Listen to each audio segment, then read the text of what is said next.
Hello everyone, welcome back. I hope you're having a great day. Let's get right into the topic for this video. And if you're here, you've read the title, When Will the United States Invade Canada? And if your initial reaction was, well, that's ridiculous, that will never happen, that's part of what I want to discuss. When you consider the word invade, what might pop into your head is this picture of US tanks crossing the border, taking over our oil fields, missiles landing on our cities, and troops parachuting out of American planes into Toronto and taking over the streets. Now, that's not what I'm talking about. There are many modern ways that a country can invade or control or extort the resource wealth of another country. That's what I'm talking about. Donald Trump has somewhat of a superpower, and this is his superpower. Many times he says things that are really stupid. Nothing bad can happen. It can only good happen. And we hear things like that, and many of us think, what an idiot. And we make fun of him. I've made fun of him, and many of his opponents have made fun of him. And I'd say about 80% of the things that come out of his mouth are as stupid as the one that I just posted for you. His superpower is his ability to speak to two different audiences at the same time. While he spews out the nonsense, like what I just played for you, he's speaking to the audience that opposes him. And that audience concludes that he's an idiot and he doesn't know what he's doing. But mixed into this sea of nonsense that spews out of his mouth is about 10 or 20% of what he says that's targeted to his followers. They can hear him, and the mainstream media in the United States and Canada is incapable of hearing what he says from the perspective of being a follower of Donald Trump. Now, I re-listened to the speech that Donald Trump gave to his top military commanders when he gathered them all in person in Virginia. And I took particular care to listen to what he actually says, the 5% of the words that came out of his mouth that actually meant something, and tried to ignore the 95% that were just ridiculous nonsense. And when you actually listen to what he says, and when you put that together with what he said in the past, I'm speaking of the 5% of information that comes out of him, it starts to paint a very scary picture. Let me play for you here a couple of things that I clipped out of that speech. He starts right away by basically telling his generals that if you don't like what I say and you don't agree with me, you can walk out the door, but there goes your career. Basically telling them, threatening them that I'm the commander-in-chief and I'm going to tell you what to do, and if you don't like it, you're out. You know what? Just have a good time. And if you want to applaud, you applaud. And if you want to do anything you want, you can do anything you want. And if you don't like what I'm saying, you can leave the room. Of course, there goes your rank, there goes your future. And then he rambles on for about 30 or 40 minutes, speaking about he doesn't like the way the ships in the U.S. Navy look. They're not visually appealing to him. Ridiculous nonsense. And of course, this is what the media that opposes Donald Trump focuses on, and we make fun of him. But then he speaks directly to his military leaders, and he lets them know exactly what their job will be. Let me play these clips for you. In our inner cities, which we're going to be talking about, because it's a big part of war now. It's a big part of war. We're under invasion from within.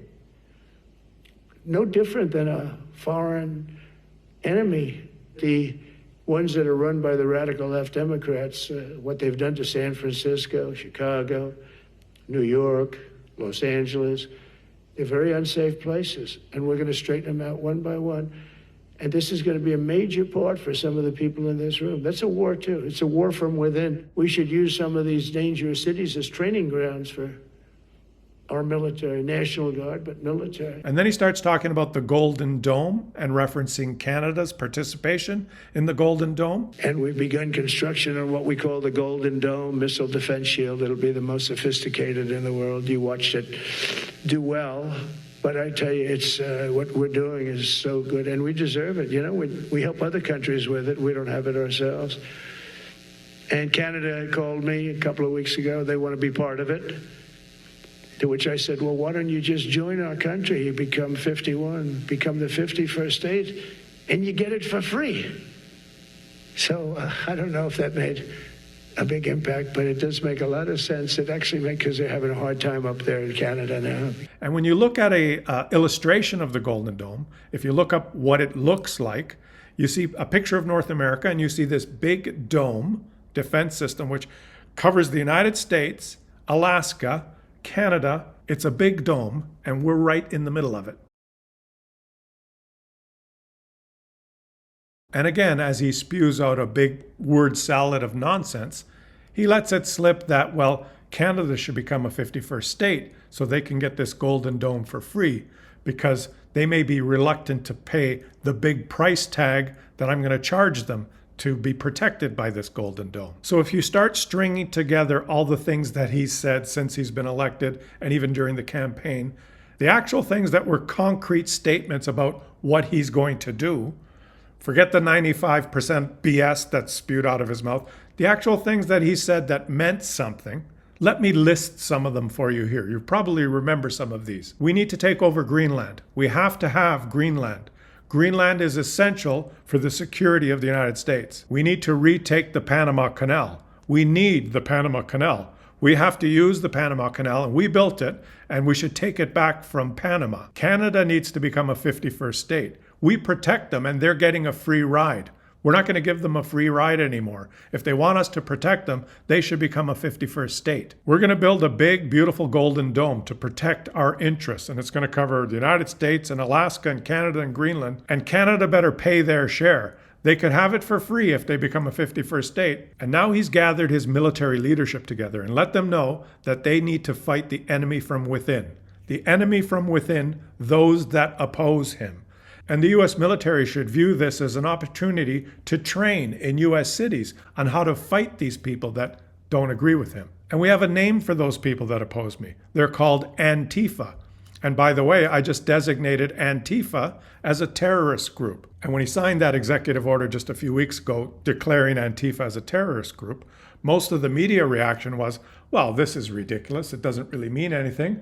There's not really an Antifa organization. There's no leadership. There's not a group. They don't have a website. They don't really exist. So this executive order doesn't really mean anything. But on the contrary, it should be taken very seriously, because the fact that it's vague in the first place means that he's basically telling us that he has the power to deem whoever he wants as Antifa. And once he declares, well, those people are Antifa that are protesting in Chicago, they are now terrorists because I've declared that Antifa is a terrorist organization, and I'm going to use my military to take care of them. This is an essential step that a dictator uses, and that is to take control of the military. If the U.S. military falls in line and carries out the commander-in-chief's orders, then it's all over. Then he's in control for as long as he wants, and he can carry out whatever agenda he likes. And then you have to go back and remember the things I just mentioned that he said as he journeyed to this point. And he was asked by reporters when he spewed what we called rhetoric at the time, when he was talking about Canada, Greenland, and Panama. And reporters asked him, would you be willing to use military force to take over Canada? And his answer was haunting. He said, well, for Greenland and Panama, perhaps I'd use military force, but not Canada. I'll use economic force to take over Canada. And throughout the campaign and throughout this first 6 months of his presidency, the failure of the media, the mainstream media, to actually listen to what he says is shocking because, like I said, he speaks to his base directly and tells them exactly what he's going to do, and then speaks to the opposition with 80% BS that spews out of him. So the mainstream media is consumed by the BS, the cloud of BS that emanates from him, and his base, his supporters, actually listen to what he says. You can just list some of the things that he's accomplished. He talked about removing the national right for women in the United States to have abortions and putting that power in the hands of the states. And when he said that, the media responded saying, well, that's impossible because we have Roe v. Wade. This is the law of the land now, and he's just talking nonsense.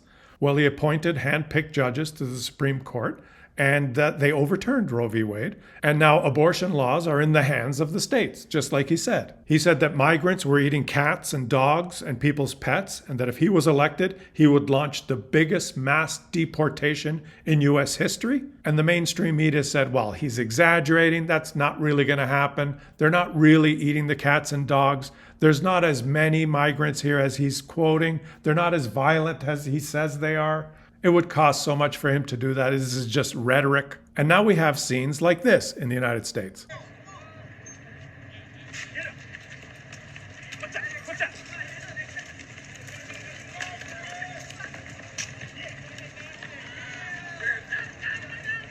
He said he would champion law and order and that he would use the military in U.S. cities. And the mainstream media said, well, he can't do that. That's against the Constitution. That's not allowed. And now the military is in U.S. cities. He said that tariff was his favorite word and that he would impose tariffs on all imports from all countries. And the media said, well, that's ridiculous. He won't do that. That's just rhetoric. That would be economic suicide. And he did exactly what he said he would. He's placed tariffs on all imports on all countries from all over the world, except Russia. The mainstream media and the people that oppose Donald Trump do not hear him. Once again, his superpower is to plainly say what he's going to do, and his supporters hear him clearly and support him, and the mainstream media and those that do not support him just don't hear him. Now let me play you a clip here that I watched on another YouTube channel, the Monk Reports, where the interviewer, Rudyard, I believe is his name, is interviewing Andrew Coyne. These are two fairly conservative political pundits in Canada, and they were having this discussion, and they spoke specifically about this speech that Donald Trump gave to the military and the topic that I'm discussing right now about Canada's sovereignty. Let me just play you this clip and then comment on it. I think there's often a temptation. I do this at times to kind of take the president's shambolic rhetoric and demeanor as somehow just noise. Andrew, significant that he waits months to revisit one of his favorite slights against Canada and does it in front of basically the commanders of his military. Was that just pure coincidence? I always wonder if these things are just coincidence or if they're, but at the same time, I want to be careful about reading too much into it. I do think you want to be careful. Trump says things more or less at random. I think we've talked about this. You have to avoid the temptation to ascribe to Trump normal motives, normal modes of thinking. It is hard for me to imagine even Trump could be thinking that he could somehow carry off any kind of military action against Canada, certainly not an invasion. What I do worry about, which I think we've talked about before, is more the absence of military action by the United States in the event that somebody decides to start testing our sovereignty claims in the North. I mean, I really think this century sometime this century, sooner rather than later, we may find that our cozy assumption that we could maintain our claim to the second largest landmass in the world, which has always basically been predicated on the Monroe Doctrine, that the Americans would not tolerate any intrusion by another power into our soil, may prove to be illusory. That somebody at some point is going to set up shop in the North and just see what we do about it and see what the Americans do about it. Mm-hmm. And it may be the Americans who set up the shop. If you'd like to watch that full interview, I will link that video in the description of my video. But there are two people, political analysts, that have spent most of their time analyzing Canadian politics. I've watched Andrew Coyne on CBC many times, and you can see that in that discussion, it was obvious to them that what Donald Trump was saying, what he said in that speech and what he said in the past, was a problem for Canada, but they just couldn't accept or take that step to think that, well, maybe it's the United States that's the threat. And I ended the clip there after Andrew Coyne made the comment that, well, perhaps Canada can't really rely on the United States if someone tests our northern border in the future. And the interviewer kind of chuckled and laughed. Well, maybe that threat will come from the United States. Ha ha ha ha ha.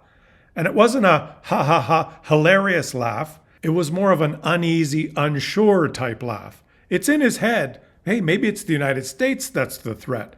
But these two guys, it's still difficult for them to actually say that. They can't believe it. They can't hear it. They can't articulate it because it's so preposterous. But what I gather from listening to Donald Trump trying to remain impartial, trying not to prejudge what he's saying, trying to ignore the BS, and just concentrating on the actual words that he uses, what he actually says, what he means, for years now, when I hear what he says and I observe what he's doing and I see step by step by step where things are going, my conclusion is that Canada has to take his words very seriously. He's in control of the government. He's commander-in-chief of the military. He's deemed everyone who has a different perspective who opposes him as Antifa, a terrorist group.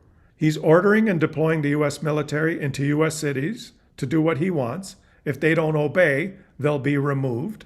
There are future elections that will happen in the United States, and he's already asserted that elections are rigged, and the elections are being rigged by his opponents, who are now terrorists, and he will have the military deployed in those cities to make sure that the elections are fair. So what are the chances that the Republicans will lose the next election in this situation? And when he has total control of the United States military, the Department of Justice, and the United States Supreme Court, once his power is entrenched, he's already told us what he's going to do. The United States needs Greenland. They have to have Greenland as part of the national security of the United States. And we're going to have a golden dome that extends from Greenland to Alaska to Florida to protect the whole northern part of the world, the Northwest Passage.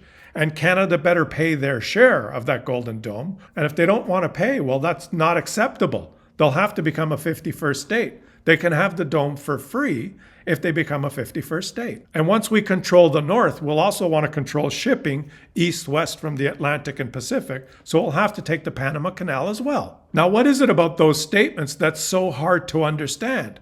Why do people hear that? They hear those words and they say, he's just kidding. That's just Trump. He doesn't really mean it. Do you know why the media reacts like that?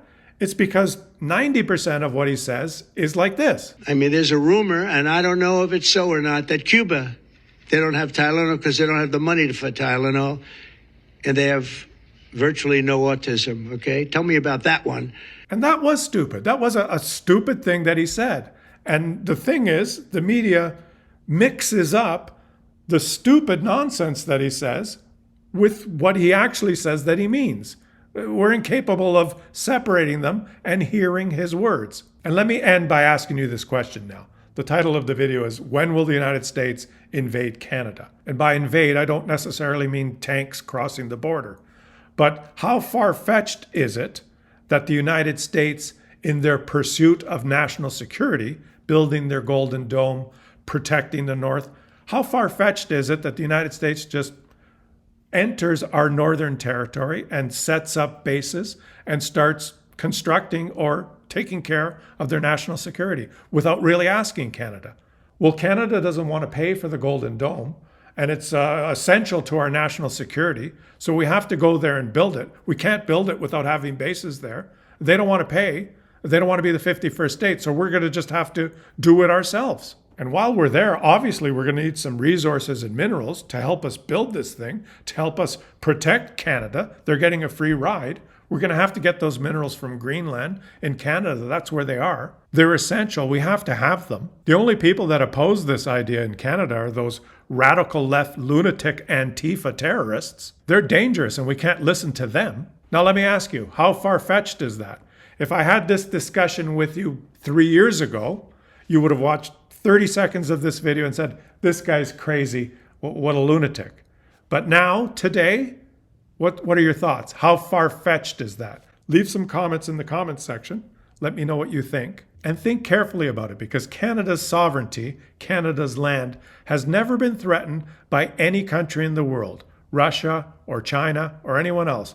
We've only really had one war, and that was with the United States in 1812.